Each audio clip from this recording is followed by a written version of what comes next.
BJP दे रहे 15 करोड़ रुपए का ऑफर, संजय सिंह का बड़ा आरोप। आम आदमी पार्टी सांसद संजय सिंह ने प्रेस कॉन्फ्रेंस में आरोप लगाया कि बीजेपी के लोग हमारे विधायकों को कॉल करके पार्टी छोड़ने और 15 करोड़ रुपए की पेशकश कर रहे हैं। उन्होंने बताया कि 7 विधायकों को इस तरह के कॉल का सामना करना पड़ा। सांसद ने विधायकों को आगाह करते हुए कहा कि ऐसे कॉल रिकॉर्ड करें और यदि कोई व्यक्तिगत रूप से पैसे का प्रस्ताव दे तो उसे दर्ज करें। कांग्रेस नेता संदीप दीक्षित ने एग्जिट पोल पर उठाए सवाल, बोले कमजोर नहीं हैं आप। कांग्रेस नेता संदीप दीक्षित ने एग्जिट पोल पर सवाल उठाते हुए कहा कि एग्जिट पोल सही और सटीक नहीं है। अब हम 8 तारीख का इंतजार कर रहे हैं। संदीप दीक्षित ने कहा, एग्जिट पोल के अनुसार बीजेपी सरकार बना सकती है, लेकिन मुझे लगता है कि उन्होंने आम आदमी पार्टी को कम आंका है। उन्होंने आप को बहुत कमजोर के रूप में पेश किया है, लेकिन मुझे नहीं लगता कि उनकी हालत इतनी खराब होगी। कांग्रेस को 17 से 18% वोट मिलने की संभावना है और हम 8 फरवरी का इंतजार कर रहे हैं, तब सब कुछ साफ हो जाएगा।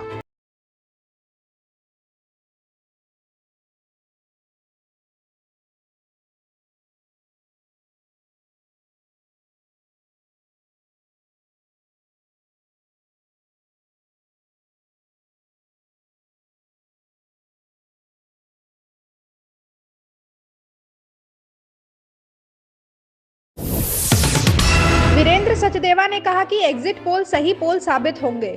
दिल्ली भाजपा अध्यक्ष वीरेंद्र सचदेवा ने कहा कि उन्हें उम्मीद है कि एग्जिट पोल सही पोल साबित होंगे। दिल्ली की जनता ने प्रधानमंत्री मोदी के काम का सम्मान किया है। दिल्ली की जनता व्यवस्था परिवर्तन चाहती थी और उन्होंने इसके लिए वोट दिया है। सपा प्रमुख अखिलेश यादव के बयान पर उन्होंने कहा कि मुझे लगता है कि यह टिप्पणी गैर जरूरी है। अखिलेश यादव को सफेद कपड़ा देने से पहले अपने पद से इस्तीफा दे देना चाहिए। संजय सिंह का एग्जिट पोल पर तीखा हमला, कहा मसाज कंपनियां करेंगी पोल तो यही होगा। दिल्ली चुनाव के एग्जिट पोल पर आम आदमी पार्टी के पक्ष में नहीं है, लेकिन आपने अपनी जीत का विश्वास जताया है। राज्यसभा सांसद संजय सिंह ने एग्जिट पोल करने वाली कंपनियों पर हमला बोलते हुए उन्हें स्पा और मसाज कंपनियां बताया। उन्होंने कहा कि जनता ने आपके शिक्षा, स्वास्थ्य और बिजली पानी मुद्दों को स्वीकार किया है और अब 8 फरवरी को असल नतीजों का इंतजार करना होगा। एग्जिट पोल पर आया स्वाति मालीवाल का जवाब। आम आदमी पार्टी की राज्यसभा सांसद स्वाति मालीवाल ने दिल्ली के एग्जिट पोल पर प्रतिक्रिया देते हुए कहा कि एग्जिट पोल को लेकर जल्दबाजी नहीं करनी चाहिए और असल नतीजों का इंतजार करना चाहिए। उन्होंने दिल्ली की वर्तमान स्थिति पर चिंता जताते हुए कहा कि चाहे कोई भी सत्ता में आए, उसे दिल्ली के लिए काम करना होगा। मालीवाल ने यह भी कहा कि 8 फरवरी को नतीजे आने के बाद ही स्थिति स्पष्ट होगी।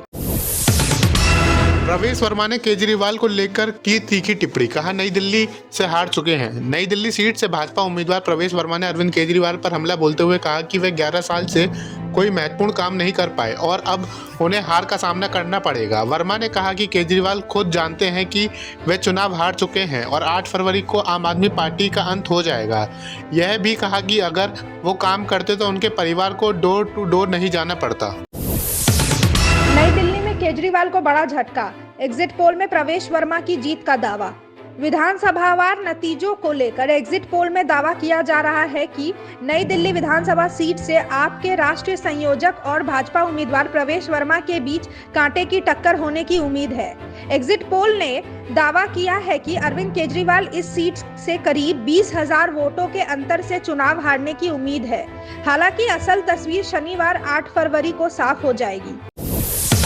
आपको समर्थन देगी ये पार्टी, एग्जिट पोल पर वारिस पठान का बयान। दिल्ली विधानसभा चुनाव के एग्जिट पोल्स में AIMIM को एक भी सीट नहीं मिल रही है। वारिस पठान ने इस प्रतिक्रिया देते हुए कहा कि उनकी पार्टी 1-2 सीटें जीत सकती है। इसके अलावा जब उनसे पूछा गया कि क्या वे केजरीवाल के साथ गठबंधन करेंगे, तो उन्होंने कहा कि यह ओवैसी और पार्टी नेतृत्व का निर्णय होगा और फिलहाल वे अपनी लड़ाई खुद लड़ रहे हैं।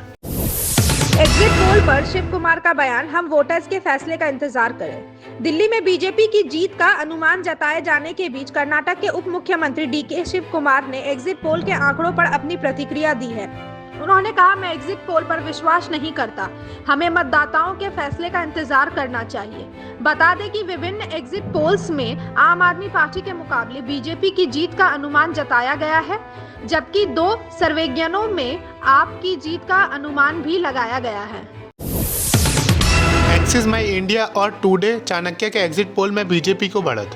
एक्सिस में इंडिया के एग्जिट पोल में बीजेपी को 48% वोट मिलने का अनुमान है, जबकि आम आदमी पार्टी को 42% वोट मिलने का अनुमान है।